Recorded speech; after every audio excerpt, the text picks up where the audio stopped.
주식구조와 정치 1, 제 11주차 수업입니다. 오늘은 지난 시간에 이어서 사회과학을 공부를 합니다. 지난 시간에 우리가 이 강의 계획서에 나와 있는 것처럼 10주차에는 경영에 대해서 공부를 했고, 오늘은 11주차에는 금융에 대해서, 그리고 산업에 대해서 이렇게만 공부하도록 하겠습니다. 그렇게 하면 다음 주에 이제 사회 일반을 마치게 되고 우리가 예정했던 진도를 모두 나가게 됩니다. 오늘은 이제 금융과 산업 얘기를 하겠습니다.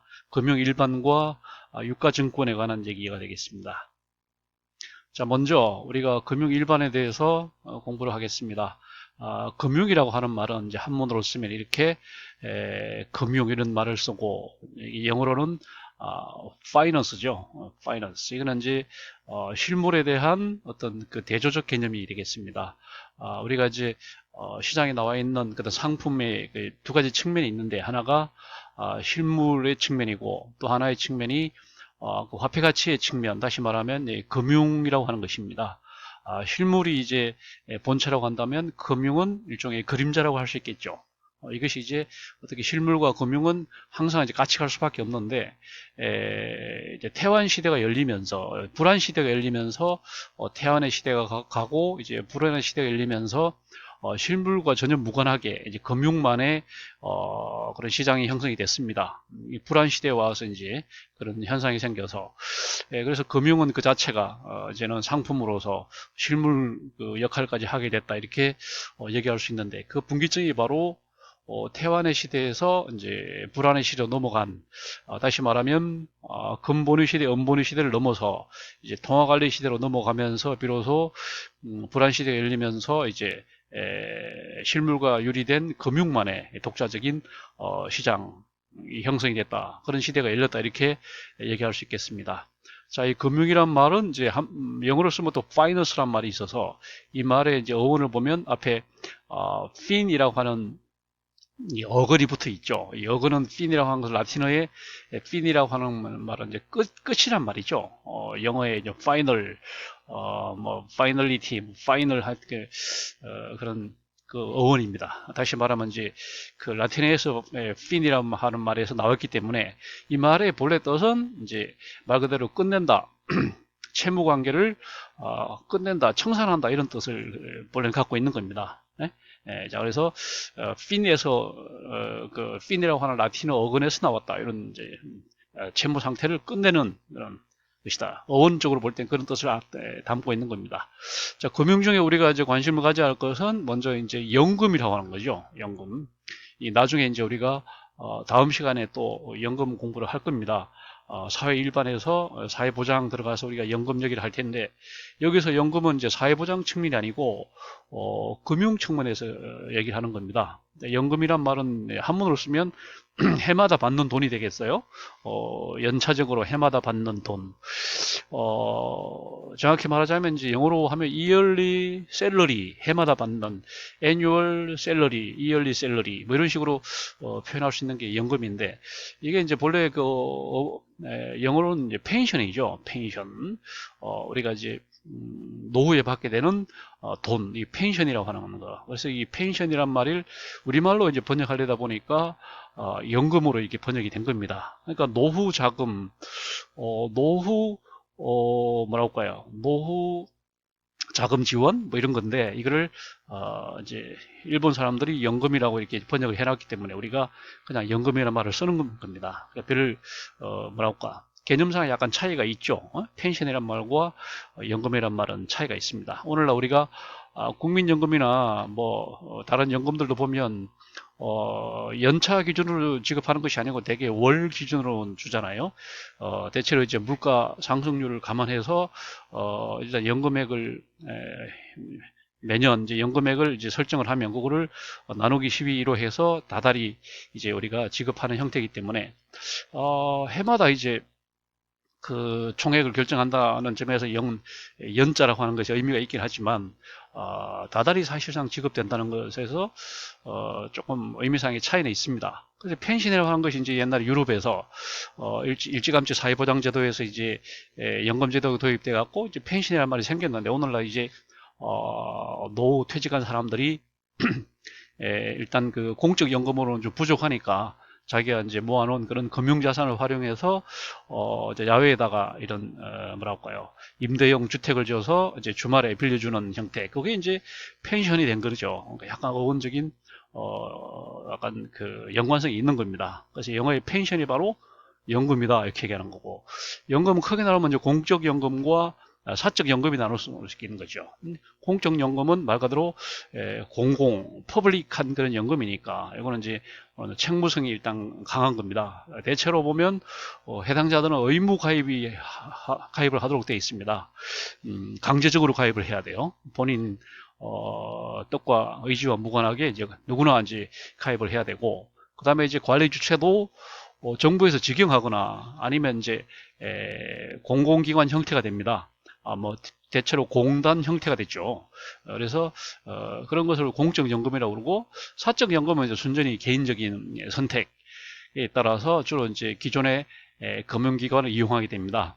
주로 은행이나 보험회사를 이용하게 되죠. 그런 사적연금 이렇게 나눌 수 있는 거고, 자, 공적연금은 우리가 이제 의무적으로 가입하게 되는 이제 국민연금이 가장 기본적이죠. 대부분의 가입자들은 이제 국민연금입니다. 그리고 이하는 이제 직역연금이라고 합니다. 공무원, 사립학교, 군인, 별정우체국 직원, 이런 사람들은 이제 직역, 특수 직역이라고 하네. 특수한 직업에 종사하는 사람들은 이렇게 별도로 운영을 하고 있습니다. 공무원인 사람, 공무원, 그러니까 국가공무원, 이제 지방공무원 이런 사람들은 공무원연금에 가입하게 돼 있고요. 그다음에 그다음에 국가공무원, 지방공무원, 그다음에 뭐 각급 하여튼 공무원 신분들은 다 공무원연금에 의무적으로 가입합니다. 그다음에 사립학교 교원과 직원들이 가입하는 연금을 이제 사학연금, 정확하게 말하면 사립학교 연금, 사립학교 직원 연금 이렇게 이제 명칭. 그다음에 군인들이 가입하는 게 군인연금, 주로 직업 군인들이 가입하는 겁니다. 일반 병이 아니고 직업 군인만. 그리고 별정우체국 직원이라는 신분이 있습니다. 이거는 이제 주로 도서백지에 평소에 자기 생업에 종사하다가 간간히 이제 그 시간을 내서 우체국 그 업무를 합니다. 주로 이제 뭐 택배나 우편물 배달 같은 이런 일들을 하는 사람들을 이제 별정우체국 직원이라고 합니다.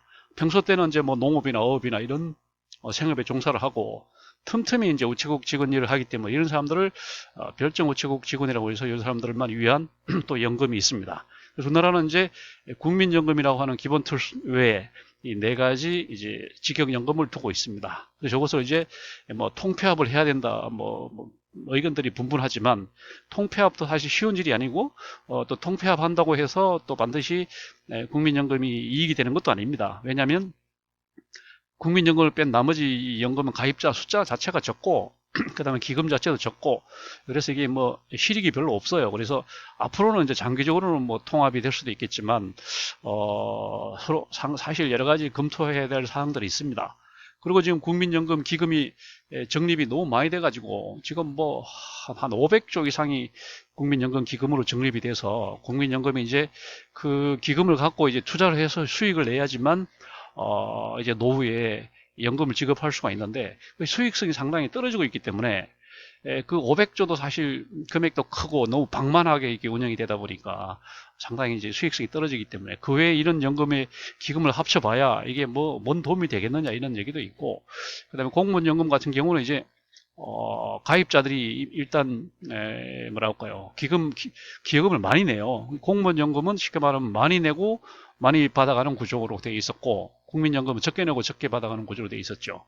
그 다음에 이제 공무원연금은 국고보조가 좀 일부 있었고, 지금은 이제 그런 게 사라졌지만 앞으로 옛날에 그런 게 있었고요. 그 다음에 사학연금도 비슷하게 이제 운영이 됐었고, 그다음 군인연금은 이제 알다시피 굉장히 일찌감치 이제 도입이 된 거죠. 군인들이 국한돼서 했던 거고, 지금도 이것은 국방부에서 이제 직영을 하고 있습니다. 국가 직영으로 하고 있어요.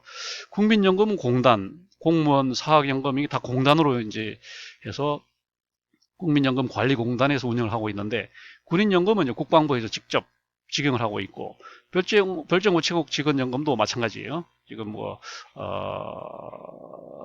뭐래요? 산업통상산업부에서 지금 우체국 우정사업본부를 통해서 이제 국가에서 직영하고 있는 거예요. 이 두 개는 직영을 하고 있고 나머지 세 개는 공단을 통해서 이제 공적으로 운영을 하고 있습니다. 형태가 지금 그렇게 되어 있는 거고요. 그 다음에 사적연금은 자기가 알아서 이제 사적으로 자기가 판단해서 가입을 하는 것입니다. 때처럼 많은 것이 개인연금저축이나 개인연금보험 이런 형태로 많이 돼 있죠. 저축은 말 그대로 이제 모아서 원금과 이자를 이제 나중에 받는 형태고, 뭐 제세 세금을 떼고 이제 받겠죠. 보험은 말 그대로 이제 보험성 상품이기 때문에 이게 저축성이 있고 보험성이 보장성이 있기 때문에 가입 납입한 금액을 다 받을 수가 없습니다. 보장성만큼은 이제 공제하고 받게 되다 보니까 원금 손실이 예상이 돼요. 개인연금저축은 일단 원금 손실은 안 되겠죠. 이자가 적긴 하지만 그 다음에 이제 세금을 떼고 하니까 최소한 이제 원금은 보장이 되는데 보험 상품은 말 그대로 보장성이 되어 있으니까 원금이 보장된다고 이렇게 볼 수 없고 물론 이제 개인연금저축 같은 경우에도 예금보험공사가 이제 보증한 금액만 이제 보장이 되는 거고 그 외에 무슨 가입한 금융기관이 예를 들면 뭐 일반 은행은 물론이고 그다음에 뭐 투자신탁이나 아니면 뭐 마을금고나 이런 것들이 부도가 날 경우에는 전액 그 원금 보장이 안 됩니다. 다시 말하면 예금보험공단에서 예보 공단에서 이제 예보에서 보장하는 것만 이제 보장이 되겠죠. 그래서 이제 이런 형태가 있는 거고, 그 다음에 이제 퇴직금이 있습니다. 퇴직금은 각 기업들마다 아니면 정부 공무원들도 이제 퇴직을 하게 되면 일부 금액이 있어요. 금액이 많지는 않지만 퇴직금이라는 게 있습니다. 아직 남아 있어요. 그리고 하나는 또 이제 퇴직연금이라는 게 있습니다. 이거는 퇴직금과는 별개입니다. 이제 입사할 때부터 퇴사할 때까지 그 기간 동안 오랫동안 자기가 퇴직에 대비해서 이제 적립하는 걸 퇴직연금이라고 합니다. 현재 퇴직연금은 법정 의무 사항은 아니고 이제 권고 사항이기 때문에 신분이 보장된 그런 사람들에 한해서 퇴직연금을 이제 정부에서 가입하라고 이렇게 권고를 하고 있습니다.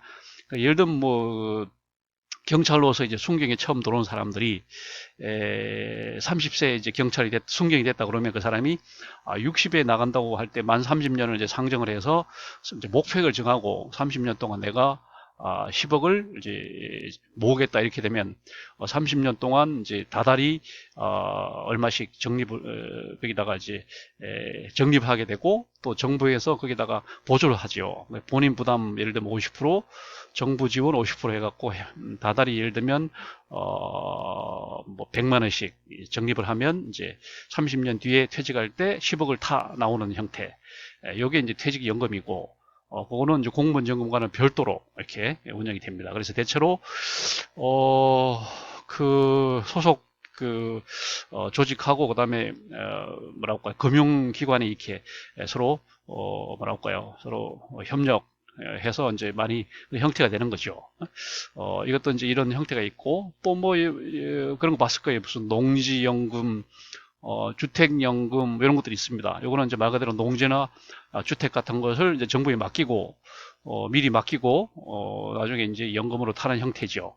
그래가지고 사망할 때까지 계속 이제 연금을 지급하고 그분이 사망을 하게 되면 그 주택이나 농지를 이제 정부에서 이제 처분하는 형태 이런 형태가 되는 것이 하여튼 이런 식으로 해서 이제 공적 연금이 보장률이 떨어지니까 국민연금이 이제 현실적으로 우리가 65세부터 개시를 하는데 65세가 된 다음에 국민연금으로 받는 금액이 다달이 현실적으로 한 80만 원 넘기가 쉽지 않다는 거죠. 100만 원 받기가 굉장히 힘듭니다. 그러니까 이제 100만 원 받는다고 칠 때 노인 부부가 100만 원 받는다 그러면 그걸로 공과금이나 뭐 이런 걸 해서 현실적으로 생활이 어려우니까 그걸 보조하는 수단으로 해서 이제 정부에서는 퇴직연금을 권장을 하고 퇴직연금을 또 부족하니까 또 사적연금도 가입을 해라 이렇게 하고 또 그걸도 부족하니까 집이 있는 사람은 주택연금, 땅이 있는 사람은 농지연금으로 이제 또 가입을 해라 이렇게 해서 계속 그 뭐랄까 노후에 보다 안정된 그런 식으로 이제 권고를 하는 형태죠.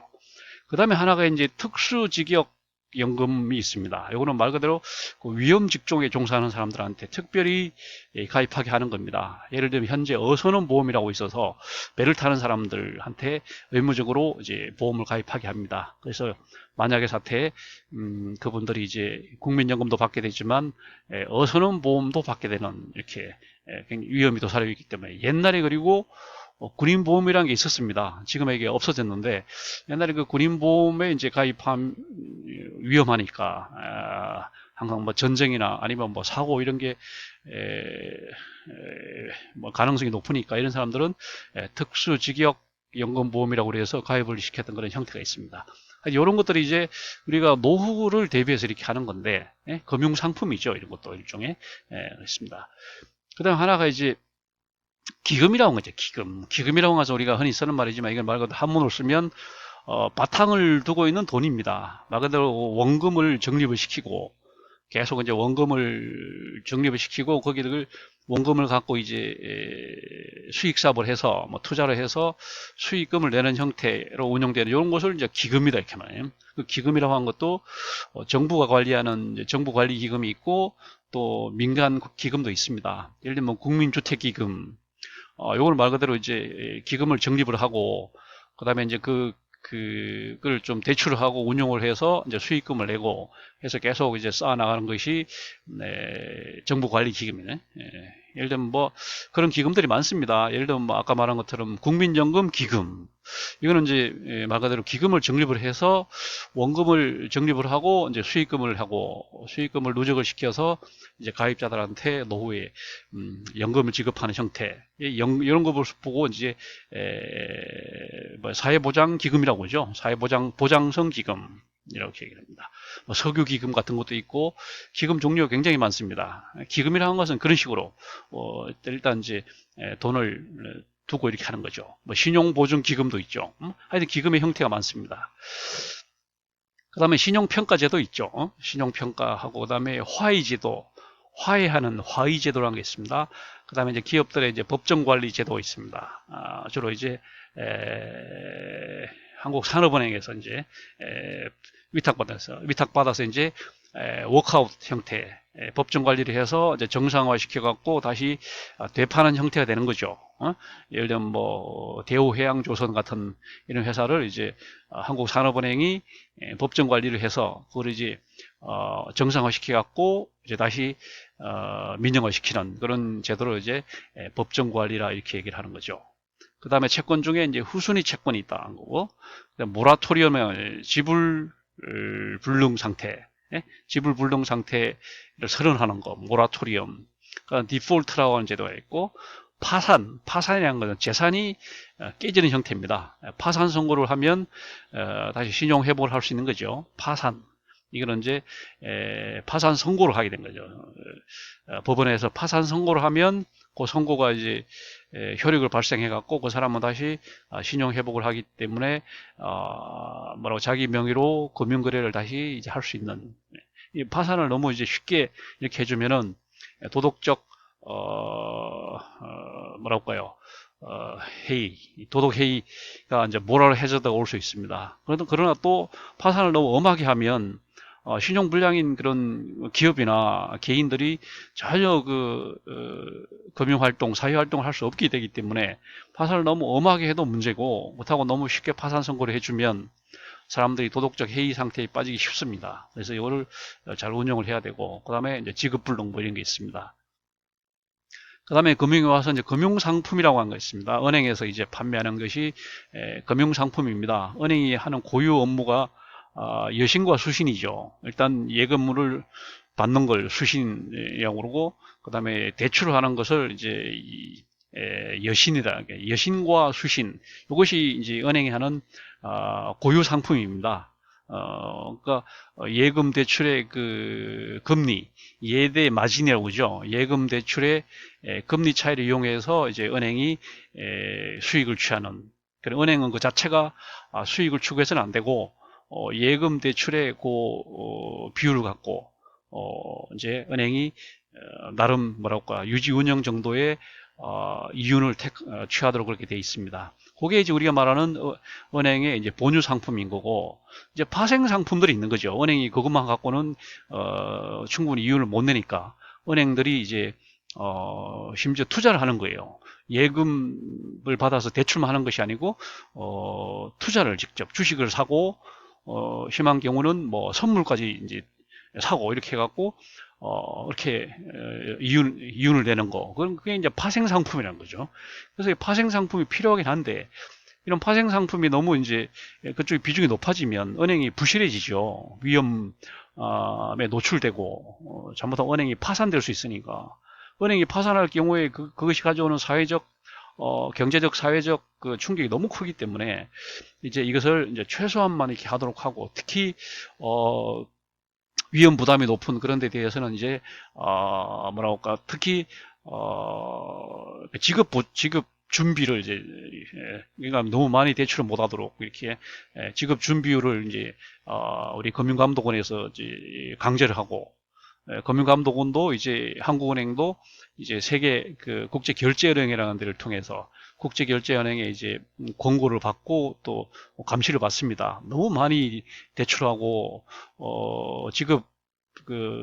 지불 준비율을 너무 낮추고 너무 많이 은행이 대출에 이제 집중하다 보면 그 대출도 투기에 가까운 건 투자 쪽으로 집중하다 보면 은행이 부실하니까 이런 세계적인 충격을 이제 줄이기 위해서 국제결제은행이라는 데가 있고, 그 다음에 거기를 통해서 한국은행이나 금융감독원이나 금융통화위원회나 이런 걸 통해서 그런 비율들을 이제 대출 비율을 이제 강제하도록 되어 있는 겁니다.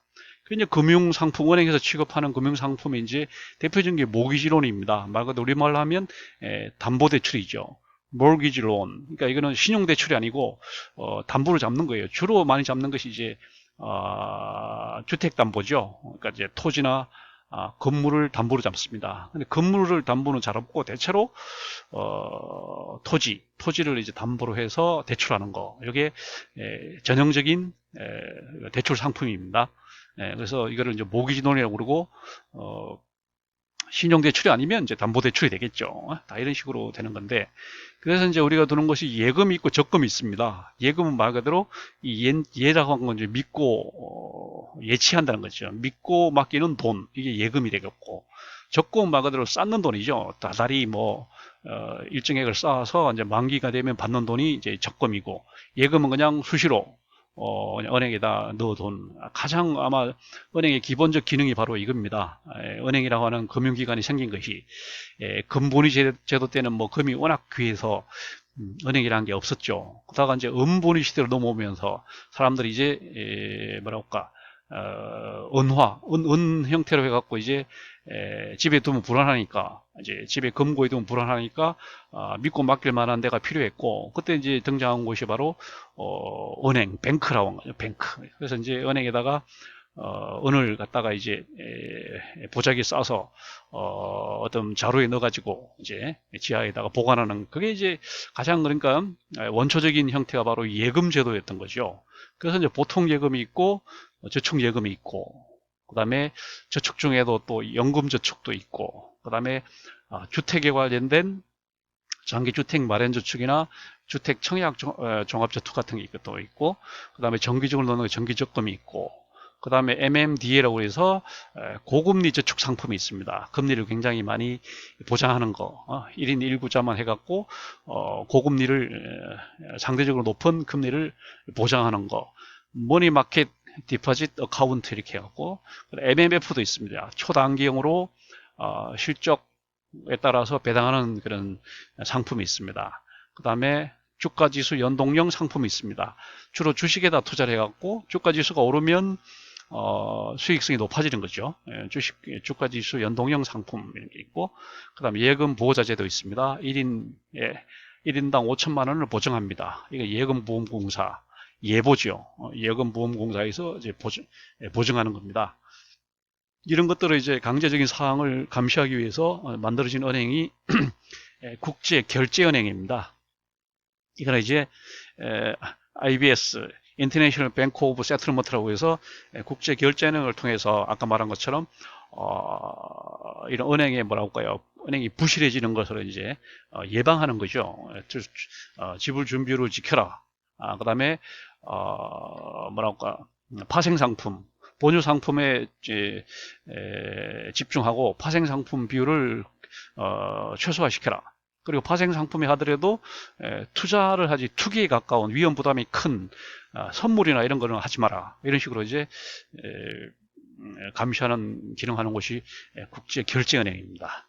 그 다음에 이제 기축통화라는 거 있습니다. 우리가 뭐라고 할까, 그 통화라고 하는 것이 나라마다 다르니까 뭐라고 할까, 공통된 합의된 그런 통화가 필요하지 않겠냐. 그래서 이제 지정하는 것은 이제 기축통화라고 해서 한문을 쓰면은 바탕이 되고 축이 되는 축. 그러니까 이제 자동차 같은 게 움직이려면 이제 축이 있어야 되나요? 축을 돌려서 자동차가 움직이는 것처럼 이게 기축 통화. 그래서 이제 영어로 키 커런시를 이제 한문으로는 기축 통화라고 해서 우리가 알다시피 IMF라고 하는 국제 통화 기금에서 2차 대전 직후에 US 달러, 미국 달러를 기축 통화로 지정을 한 겁니다. 그래서 달러도 여러 가지 있죠. 캐나다 달러, 홍콩 달러, 호주 달러, 달러가 굉장히 많이 있지만 US 달러, 미국 달러를 일단 기축 통화로 이제 표준 통화로 이제 지정을 해서 그 외에 이제 부가적으로 유럽의 뭐 유로화나 그다음에 일본의 엔화나 그다음에 중국의 위안화나 이런 것들을 이제 보조적인 통화 수단으로 쓰고 역시 기축 통화는 US 달러로 한다. 이렇게 해서 이제 그런 US 달러가 원활히 공급되도록 하고 그런 기능을 하는 곳이 이제 국제통화기금이잖아요. 그래서 우리가 2차 대전 이후에 IMF와 가트라고 하는 곳이 생겨났다 이렇게 얘기를 우리 이미 공부를 했죠. 그래서 이제 가트라고 하는 것은 관세 무역에 관한 일반 협정을 맺은 거고 그러한 관세 무역이 이루어질 수 있도록 하는 것이 이제 뭐랄까 통화 돈 달러이기 때문에 각 나라마다 달러가 원활히 공급이 되고 어느 정도 이제 항상 잔고가 유지될 수 있도록 이렇게 협력하고 지원하고 하는 곳이 국제 통화기금 IMF고 우리가 이제 알다시피 우리나라의 그 외환위기가 바로 국내에 있던 달러가 다 빠져나가서 이제 달러가 바닥난 형태가 바로 외환위기였습니다. 단기 특히 이제 단기 차입금 같은 게 굉장히 이제 규모가 커지면 위험하니까 그런 제도를 해결하고자 나온 것이 이제 스와프 제도였고요. 그다음에 이제 이 태환과 불환도 여러 번 얘기를 했습니다. 근본이 은본이 시대처럼 쉽게 말하면 실물과 이게 금융이라고 하는 게 항상 실물과 같이 일치되도록 한 그런 형태가 바로 태환이었습니다. 예를 들면 금화 한 양과 예를 들면 10달러가 일치하도록 그러니까 그 금화를 녹여서 팔아도 이제 금은방에 가서 무게를 재갖고 이제 팔아도 10불 그다음 액면가도 10불 이러니까 이제 그게 서로 호환이 될 수 있는 그런 시대. 그래서 영어로는 컨버터블하다. 서로 호환이 될 수 있는 시대라고 해서 이걸 태환. 요즘 말로 하면 아마 호환이란 말을 쓰겠죠. 옛날 사람들이 이제 태자란 말을 쓰고 바꿀 태자입니다. 요즘 말로 쓰면 호환이 될 거예요. 호환 화폐다 이러면 훨씬 이해하기 쉬운데 워낙에 옛날에 뭐 쓰던 말이 돼갖고 이제 태환 화폐다 이런 말을 쓰는 거죠. 반면에 이제 금융과 그러니까 그것이 가진 화폐 가치 측면과 실제 가치가 이제 서로 다른 그런 화폐가 생겨났는데 그걸 우리는 이제 불안화폐다. 그래서 인컨버터블이라고 하죠. 그래서 이제 금분위 시대나 은분위 시대는 금과 은이 충분하지 못하니까 이제 관리 통화 제도로 넘어가면서 이제 사람들이 지폐를 인쇄하기 시작한 거죠. 주화가 아니라 지폐 시대로 넘어온 겁니다. 그래서 이제 지폐 액면가하고 액면가는 이제 10달러, 예를 들면 만 원이고, 우리나라 5만 원이고, 그런, 액면가는 그게 만 원이고 5만 원이지만, 그거 만드는 데 드는 원가는 종이 한 장하고 잉크만 있으면 되니까, 아주 5만 원짜리, 액면가는 5만 원권이지만 사실 그 원가는 뭐 100원 이렇게밖에 안 되는 거죠. 그러면 그거는, 액면 가치 5만 원과 실제 가치 100원 사이에는 너무 큰 차이가 있잖아요. 서로 교환이 안 되는 거잖아요. 그러니까 이런 이제 평시 때는 5만 원과 5만 원 가치 인정을 받지만 전쟁이라거나 이런 위기 상황이 될 때는 그 5만 원권은 휴지, 그러니까 100원밖에 가치가 없는 거죠. 그런 시대가 바로 이제 불안 시대가 됩니다. 이런 불안 시대가 열리면서 이제 다양한 형태의 유가증권들이 나오기 시작한 겁니다. 금화, 은화 이런 주화 갖고는 수요를 충당하지 못하니까 그러니까 이제 넓은 의미의 불안은 유가증권 시대다 이렇게 얘기할 수 있는 거고, 그 유가증권은 우리가 전형 얘기한 것은 이제 수표, 채권, 어음 이런 거지만 주식이나 뭐 예금, 양도성 예금 증서나 이런 것들이 유가증권이지만 지폐도 사실은 다 유가증권에 포함이 되는 겁니다. 자, 그래서 우리는 이제 지금 금융 일반을 넘어서 이제 그 다음에 유가증권으로 넘어왔습니다.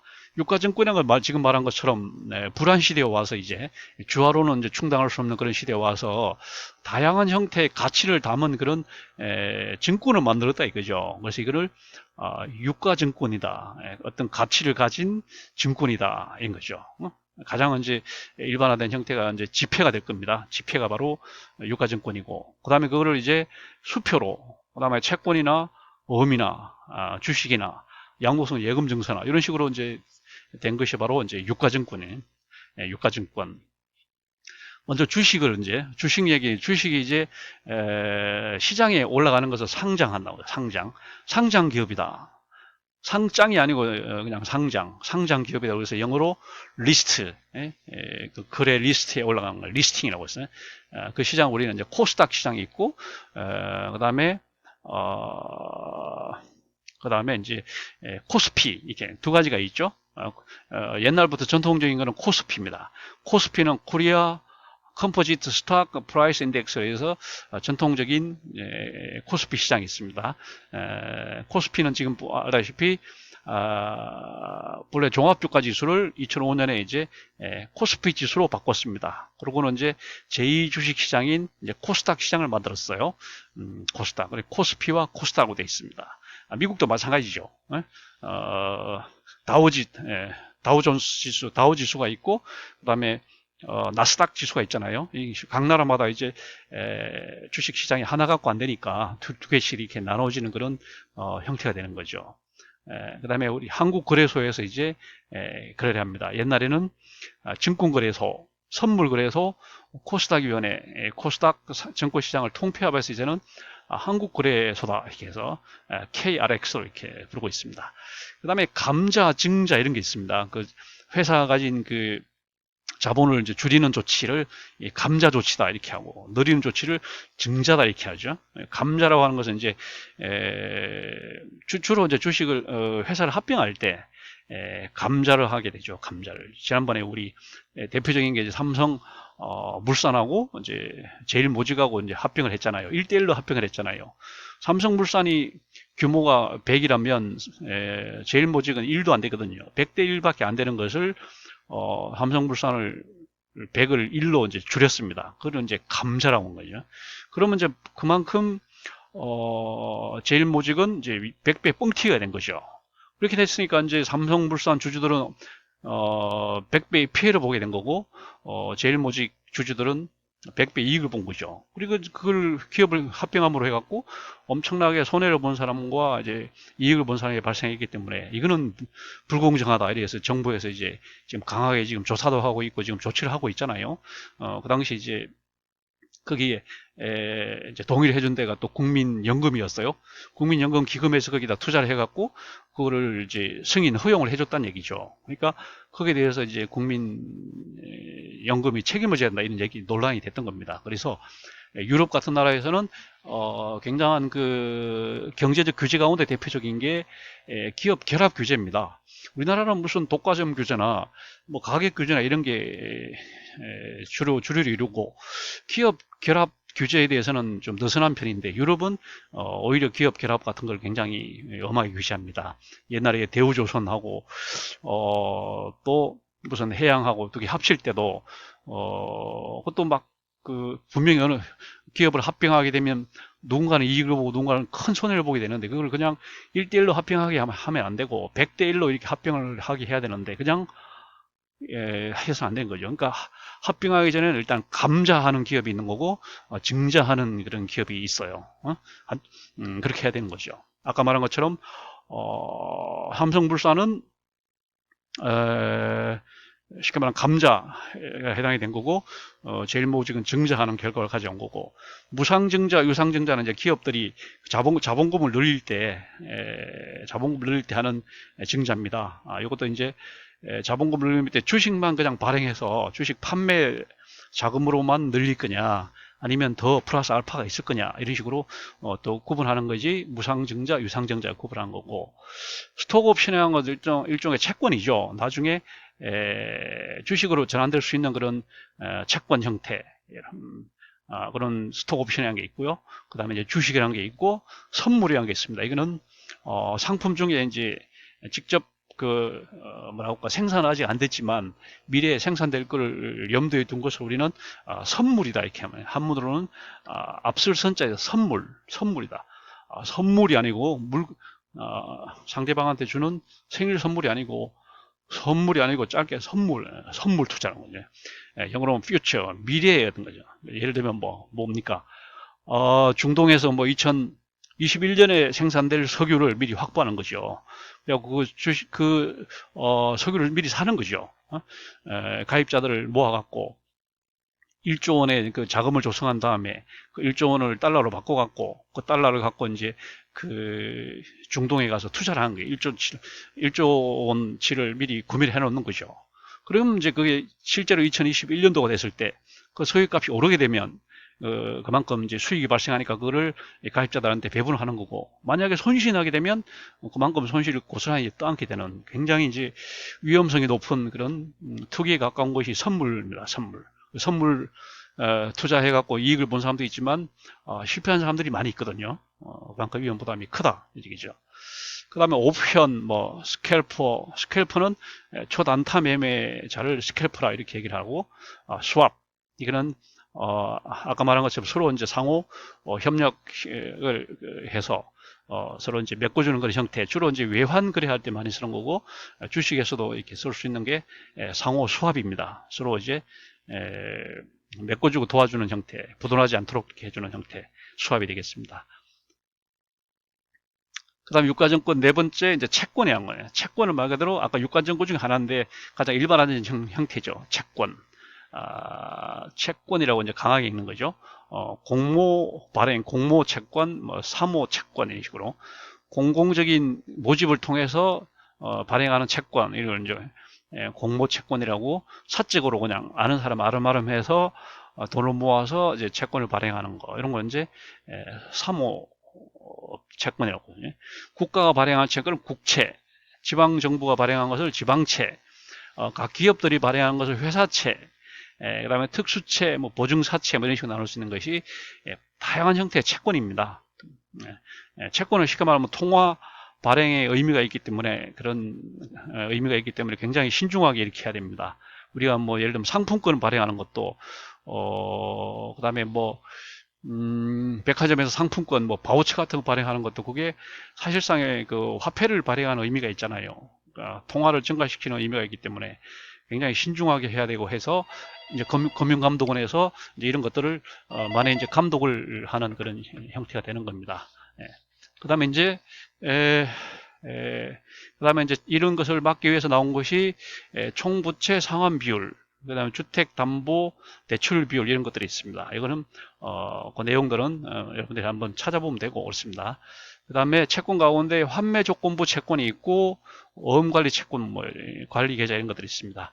그 다음에 신용카드, 우리가 아는 신용카드, 선불카드, 직불카드, 그 다음에 체크카드, 현금 서비스, 신용카드 공제, 소득공제 제도, 연말에 소득공제를 할 때 이제 신용카드에 대해서 이제 세금을 면제해주는 이런 소득공제 제도가 있습니다. 그 다음에 이용한도, 그 다음에 개인카드, 법인카드, 이런 게 있어요. 개인 명의로 발행하는 카드가 있고, 이제 법인 명의로 법인카드가 있습니다. 그 다음에 산업에 대해서 우리가 얘기를 좀 해야 되는데, 산업이라고 하는 게 이제 주로 이제 제조업을 말합니다. 공업을 말해요. 농업에 대비해서 우리가 산업이란 말을 이제 쓰는데, 우리가 인더스트리란 말을 그래서 우리가 번역할 때는 공업으로 번역하기도 하고 이제 산업으로 번역하기도 합니다. 우리가 산업혁명, 그때는 산업혁명을 번역하고, 그 다음에 또 공업이라는 말로 번역을 많이 해요. 공업이란 말로도. 자, 그래서 산업 연관 말이 있습니다. 말 그대로 다른 산업에 얼마나 영향을 주느냐, 그런 효과를 우리 산업 연관 분석이라고 합니다. 이거는 말 그대로 국민 경제의 상호 의존 관계를 일람표 형태로 나타낸 산업 연관표를 바탕으로 해서 관련된 경제의 움직임을 산업 간의 생산 기술적 연결 구조에 초점을 두고 구명하는 분석, 이걸 산업 연관 분석이라고 합니다. 다른 산업에 얼마나 영향을 주냐 하는 거죠. 예를 들면 자동차 산업과 전자 산업이 있다고 할 때 어떤 것이 더 국민 경제에 큰 영향을 주냐 이런 거죠. 전자 산업은 수익 창출이나 뭐 이런 쪽에서는 큰 이익이 있는데, 반면에 이제 고용 창출, 그 다음에 뭐라고 할까, 중소기업과 계열화에 의한 이런 효과는 적거든요. 그러니까 이제 반면에 이제 자동차 산업 같은 경우는 수익 창출은 좀 적다고 하더라도 엄청나게 일자리를 창출하고, 그 다음에 뭐 부품 업체들, 중소기업들의 그 계열화를 통해서 다른 데다 엄청나게 많은 그 수익을 창출해 줄 수 있기 때문에 훨씬 더 국민 경제에 주는 연관 효과가 큰 거죠. 자동차 산업이. 그래서 각 나라에서는 자동차 산업을 포기하지 않는 겁니다. 자동차 산업 자체가 뭐 갖는 그런 효과보다는 그 자동차 산업이 가져오는 연관 효과가 굉장히 크다는 거죠. 그래서 그 나라의 자동차 산업이 비중이 많이 차지한다는 것은 그만큼 많은 고용을 창출하고 일자리를 많이 만들고, 그다음 부품 산업을 육성을 해서 거기에 또 중소기업에 또 일자리를 만들고 또 수익을 창출하고 하는, 그러니까 자동차 산업에 갖는 것은 굉장히 그 효과가 큰 겁니다. 그래서 각 나라에서 자동차 산업을 포기하지 않고, 예를 들면 뭐 미국 자동차 시장에서 이미 밀려난 프랑스나 이탈리아나 이런 자동차 이런 나라에서도 국내적으로는 자동차 산업을 포기하지 않고 계속 육성하는 이유가 거기 있는 겁니다. 굉장히 국민 경제에 미치는 영향이 크기 때문에 자동차 산업이 위험해지면 국민 경제 전체가 이제 위협을 받는 그런 상황을 가거든요. 그래서 산업 연관 효과도 이제 지금 나온 것처럼 전방 연관 효과가 있고 후방 연관 효과가 있고 측방 연관 효과가 있는 거죠. 전방 연관 효과는 말 그대로 연방 효과라고 한 것은 예를 들면 뭐 자동차 하나 생산함으로 해가지고 예를 들면 뭐 고속도로, 그다음에 뭐 자동차 보험 이런 것들이 이제 팔리잖아요. 이런 것들이 이제 전방 연방 효과입니다. 반면에 자동차가 한 대가 생산됨으로써 부품 산업이 살잖아요. 그 다음에 제철 뭐 이런 데가 살잖아요. 이런 것들이 후방 연방 효과입니다. 그 다음에 자동차가 팔림으로써 생산됨으로써 휘발유 석유 산업이 살잖아요. 이런 것들이 이제 측방 연방 효과라고 하고, 전방 연방 효과는 예를 들면 뭐가 있을까요? 자동차가 팔림으로써 사고가 나고, 그러니까 정비업체가 돈을 벌고 또 사람이 다치니까 또 병원도 돈을 벌고, 뭐 이런 것들은 전방 연방 효과를 할 수 있고, 아까 말한 것처럼 제철 산업, 부품 산업이 사는 것은 후방 연방 효과를 할 수 있고, 자동차 보험이 팔리고 석유가 팔리고 휘발유가 팔리고 하는 것은 이제 측방 연방 연관 효과를 할 수 있기 때문에, 하여튼 자동차 산업은 연방 효과가 굉장히 큽니다. 전자는 전자도 없진 않은데, 예를 들면 뭐 모바일 뭐 핸드폰이 한 대 팔렸다. 그러면 이제 전방 연방 효과는 뭐가 있을까요? 핸드폰에 끼우는 뭐 핸드폰 케이스가 팔린다, 뭐 이런 거. 뭐 이 정도. 그 다음에 후방 효과는 거기 납품하는 뭐 카메라, 그 다음에 부품, 그 다음에 거기 들어가는 안드로이드, 뭐 이런 것들이 팔린다. 그 다음에 반도체, 그 다음에 디스플레이 이런 것들이 팔린다는 것도 후방 효과고, 측방 효과는 핸드폰이 팔림으로써 뭐 어떤 게 있을까요? 별로 없을 것 같아요. 하여튼 전자산업은 이게 굉장히 기계 산업에 비해서, 자동차 산업에 비해서 굉장히 적어요. 그래서 우리는 삼성과 현대가, 이유는 삼성이 더 많이 내고 있지만 국민 경제에 대한 기여는 현대자동차가 높다, 이렇게 이제 얘기할 수 있는 거죠. 그리고 삼성은 대체할 수가 있지만 LG나 뭐 다른 쪽으로 그다음에 하이닉스나 이런 쪽으로 대체할 수 있지만 현대자동차를 대체할 수 있는 데는 없는 거죠. 그러니까 그만큼 자동차 산업은 그 자체가 이유는 많이 안 내도 국민 경제에 미치는 효과가 굉장히 크다는 얘기입니다. 그래서 여기 연관 효과 얘기고, 그다음에 산업 구분입니다. 산업 중에 기간 산업이 있습니다. 말 그대로 이제 기틀이 되는 거, 다시 말해 사회 간접 자본이라 이렇게 얘기를 하는 거죠. SOC다 말합니다. 소셜 오버헤드 캐피탈, 이게 말 그대로 사회 간접 자본. 이 되는 것이 주로 소재 산업입니다. 소재, 주로 제철, 그다음 석유화학, 이 가장 중요한 양대 소재입니다. 그다음 실리콘도 물론 중요한데, 그래서 일단 이제 소재가 되는 것이 제철이 일단 잘 돼야지 튼튼한 철강을 저렴하고 튼튼하게 이렇게 만들어야지만 모든 소재, 그걸 이제 소재로 쓰는 자동차나 조선이나 그거는 물론이고 일반 생활에서도 이게 이제 중요한 것이고, 그다음 동력이 중요하죠. KTX나 항공, 그다음에 무슨 항만, 공항 뭐 이런 것들이 굉장히 중요합니다. 유통에서 중요하고 수송이 중요하고 화학이 중요하고, 화학은 아까 말한 것처럼 소재를 생산하기 때문에 여러 소재들을 만들어주고, 그다음에 제약이나 뭐 의료 같은 것도 되고, 그다음에 방위 산업도 중요하고, 군수 산업 이런 거 중요하고, 그다음에 경공업과 중공업, 주로 가벼운 우리가 생활 필수품 같은 게 이제 경공업이고, 중공업이 있고, 그다음에 화학공업이 있고, 원자력 산업도 이제 굉장히 중요합니다. 6T 산업이라고 해서 이제 테크놀로지에 관계된 것들입니다. 정보, 바이오, 그다음에 나노, 그다음에 환경, 그다음에 우주, 그다음에 문화 산업, 문화 기술, 요거를 6T 산업이다 말하고, DIY 사업 있죠. Doing Yourself가 겁니다.